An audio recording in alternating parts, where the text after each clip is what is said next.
यदि तपाईहरु जीवनमा केही गर्न या केही बन्न चाहनुहुन्छ भने मात्र यो भिडियो पुरा हेर्नु होला, किनभने यो भिडियोले तपाईको सोच र तपाईको जिन्दगी बदलिदिन सक्छ। यस्ता कति चीजहरु छन् जुन चीजको बारेमा तपाईले धेरै समयदेखि म गर्छु भनेर सोच्नु भएको छ, तर आजसम्म गर्नु भएको छैन। याद राख्नु मित्रहरु, सोचेर मात्र केही पनि हुँदैन, यसले उल्टे तपाईको समय र शक्तिलाई बर्बाद गरिदिन्छ।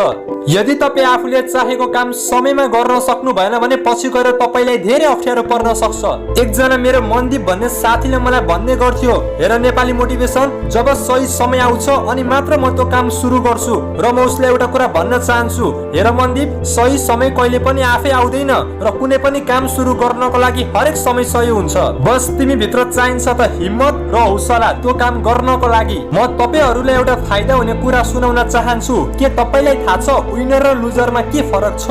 यदि विनर मान्छेहरुको दिमागमा कुनै पनि आइडिया आयो भने उसले 1 महिनाको भित्रमा त्यो आइडियाको प्रयोग गरेर कुनै न कुनै कामको सुरुवात गरिहाल्छन्, र लुजर मान्छेहरुको दिमागमा कुनै पनि आइडिया आयो भने उसले 6 महिना पछि पनि त्यो आइडियाको बारेमा सोचेर मात्र बस्छ।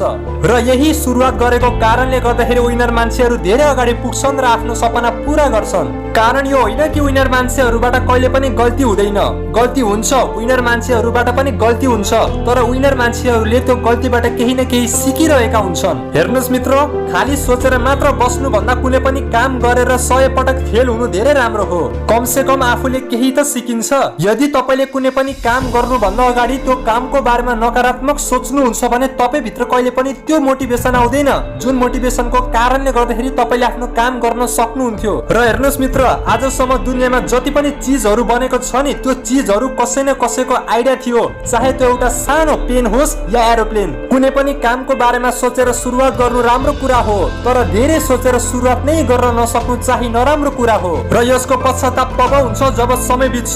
त्यसैले समय बित्नु भन्दा अगाडि समयको सदुपयोग गर्नु। अब हेर्नुस् न मित्र, सुरुवात गरेर हुन चाहिँ के हुन्छ, हार्नु हुन्छ, तर याद राख्नु यो हार तपाईको सफलताको पहिलो भर्याङ हुन्छ। किनकि हारबाट तपाईले जुन ज्ञान पाउनुहुन्छ नि, त्यो ज्ञान दुनियाँको कुनै पनि स्कुल या कलेजले तपाईलाई सिकाउन सक्दैन। केही मानिसहरु भन्छन् मलाई डाक्टर बन्नु छ, मलाई युट्युबर बन्नु छ, मलाई हिरो बन्नु छ, तर यहाँ समस्या के छ भने मानिसहरुको त्यो एउटा इच्छा मात्र हुन्छ जुन सफल भएका व्यक्तिहरुलाई देखेर आफू भित्र त्यो इच्छा जन्मिन्छ। र याद राख्नु, जबसम्म तपाईको त्यो इच्छा मात्र हुन्छ नि, तबसम्म तपाईले आफ्नो कामलाई 100% दिन सक्नु हुँदैन। सोचेर मात्र बस्नुहुन्छ, म भोलि गर्छु भनेर मात्र भन्नुहुन्छ भने तपाईलाई केही पनि मिल्दैन। र जुन दिनदेखि तपाईको इच्छा जरुरतमा बदलिन्छ, मतलब चाहियो भनेपछि चाहियो, गर्छु भनेपछि गर्छु, र त्यो दिनदेखि तपाईले सोच्न छोडेर आफ्नो काम गर्न सुरु गर्नुहुन्छ। त्यसैले मित्रहरु, केही गर्नु छ भने भोलि होइन आज गर्नु, भरे होइन अहिले गर्नु, र रिजल्ट सोचेर मात्र होइन केही गरेर आउँछ। भिडियोको अन्तिममा म यति भन्न चाहन्छु, सुरुवात गर्नको लागि महान हुनु पर्दैन, तर महान बन्नको लागि सुरुवात गर्नुपर्छ। So just start it. यस्तै मोटिभेसनल भिडियोहरु हेर्न र सुन्नका लागि नेपाली मोटिभेसन युट्युब च्यानललाई सब्स्क्राइब गरिदिनु हुन म अनुरोध गर्दछु। सुन्दै गर्नुहोस् नेपाली मोटिभेसन।